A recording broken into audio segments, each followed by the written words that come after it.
Hey guys, so Rocksteady Xebec betrayed his very own crew. This should be apparent as Big Mom tells crewmates to not trust him, Whitebeard's persona completely differs from Xebec's, and Kaido loves mentioning how pirates will betray their captain. If that's not enough to convince you, I suggest you stick around because I have loads of strong evidence to prove my case. But before we jump into that, I upload 3 times a week, so please subscribe to keep up with the most evil channel on YouTube.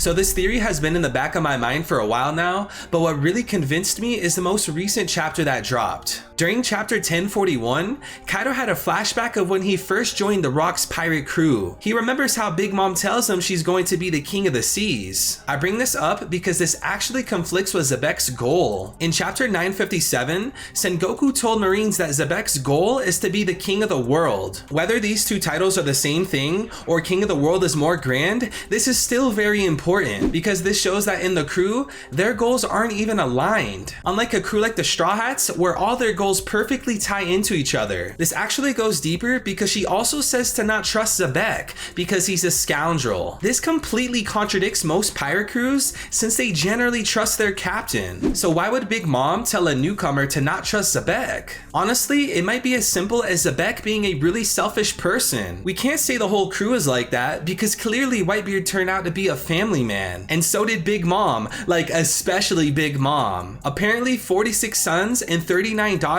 was not enough for her. Okay, I went a little bit off track there. Let's go back to Xebec. We do know that the Rock's Pirates family dynamic was at a very limited level. In chapter 957, Sengoku says that members would constantly fight and kill each other. No matter how wild that crew was, this shows a lot about the captain and how he runs things. With all that being said, it's very apparent that Rocksteady Xebec didn't care about the well-being of his crew, and he only formed the crew for his own personal gain. I'm under the assumption that if he did become king of the world, he would abandon and throw his crewmates to the side. More than likely, Xebec and Kaido are similar because they see crewmates as nothing more than just pawns or playing cards. That's why he went with the nicknames of Jack, Queen, King, and Joker. Is this a second reason why Kaido wanted to go to Marineford? To find his ace?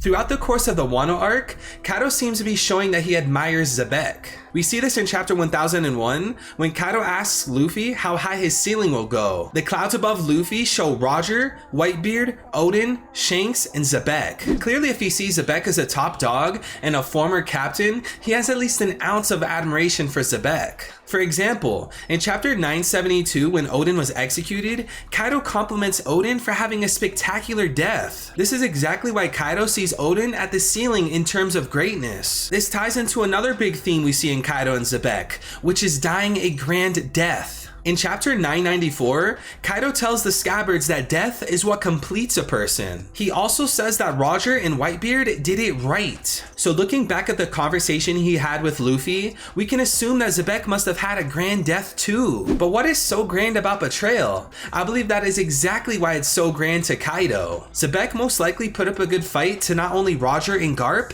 but his own crew. I can see a scenario where the Rock's pirates were losing, and instead of them cooperating with each other, they started bickering. This then turned into a snowball effect and all teamwork was diminished. Big Mom doesn't trust Xebec anyway, and she even tells crewmates to not trust him either, so why would she put her life on the line for him? Xebec doesn't care that his own crewmates are fighting and killing each other, so why would Whitebeard approve of that when he's a family man? But yet somehow, someway, Kaido admires Xebec. Another idea I had is what if Xebec planned on disbanding his crew the day of the God Valley incident? What if Xebec's powers were so much that it began to friendly fire? Or what if he even purposely began attacking his own crew? He could have been attacking his own crew from the standpoint of, I don't need you guys anymore. And from the looks of it, he didn't seem to care about his crew at any point. So let's take a look at the Beast Pirates. Kaido grew his army by beating people and dominating their will, so we can't say that Kaido cares about the social aspect of a crew. I mean, look at Yamato. Even if she admires an op, he doesn't treat her with love and compassion. I'm led to believe that the only reason that Kaido admires Xebec is because of his grand death and strength. Like, think about it. Rocks fought at least against Roger and Garp, so his strength must have been incredible. With that being said, in chapter 987, Kaido mentions that pirates betray each other. He says that when they know you'll lose, they will abandon you and sail away. Hey Kaido, that's That sounds really specific. Did you witness that firsthand? My instinct tells me that this is exactly what happened to Xebec, and he probably deserved it. Because again, Xebec didn't care about his crewmates' well-being. One other thing I want to touch on is chapter 1013. This was a chapter that Kaido knocked Luffy off of Onigashima. The reason I bring this up is because Kaido says they'll keep believing that you're going to win, won't they? This contradicts how Kaido says pirates will betray each other. So clearly, Kaido is holding up Luffy to some respect, and maybe Luffy was able to have people believe in him, unlike Xebec. Luffy is nothing more than an up-and-coming pirate taking on a Yonko, yet people still believe in him. Xebec had a powerful crew, and they didn't even believe in him going against Roger and Garp. So it makes sense why Kaido has at least some respect for Luffy. When it comes to inherited will, that is a big part of One Piece. We see this constantly through Luffy and Roger for smaller things like the straw hat they wear, or even more nuanced things like how they point up to Skypiea. Oda has fate and parallels in mind when he writes the story, and the one I'll be bringing up today is Blackbeard and Xebec. There's a lot of parallels and similarities between the two. We know that Blackbeard's ship is called the Saber of Xebec. Blackbeard and Xebec use the same exact island as their base, and many more other things. I want to highlight characteristics we see in these two characters because we can then get an understanding of Xebec. So according to Sengoku, Xebec wanted to be the king of the world. Since he died at God Valley, he was unable to fulfill his dream. But the key note here is that he lost to Roger, who later went on to be the Pirate King. I think we'll be able to apply this to Blackbeard because Blackbeard will lose to Luffy and Luffy will become the Pirate King. It's a safe headcanon to say that Luffy inherited Roger's will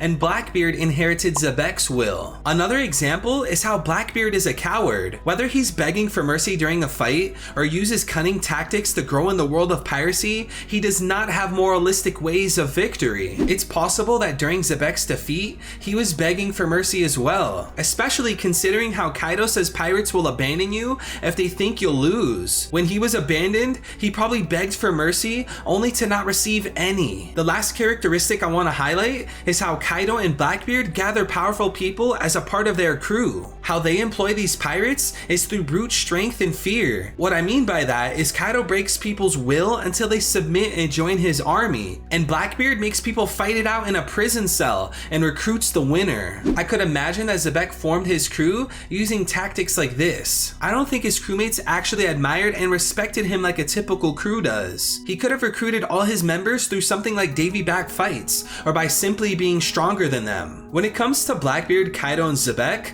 I guarantee you that if these captains were to lose a fight, their crewmates would see no purpose in following them. For example, in chapter 549, Blackbeard recruited Shiryu. He was said to be on par with Magellan as an impel down guard and as a threat. When they met each other, Shiryu said that Blackbeard was the kind of man he was waiting for. But if Blackbeard was to lose a serious fight, then I bet Shiryu would backpedal on that statement, which fits perfectly on Kaido's outlook of pirates. And even in Punk Hazard, Robin tells Luffy that he shouldn't align with Law because alliances tend to end in betrayal. That's probably what the Rock's crew actually was, just an alliance. These guys didn't admire Xebec and he didn't care for them. He wasn't a real captain like Luffy is. Luffy is able to inspire his crewmates and have them proclaim he will be Pirate King even when they are facing death's door. I doubt Xebec actually inspired his crewmates, which explains why they rarely, if ever, mention him. If Xebec can't coordinate his crew and they are all bickering during the God Valley incident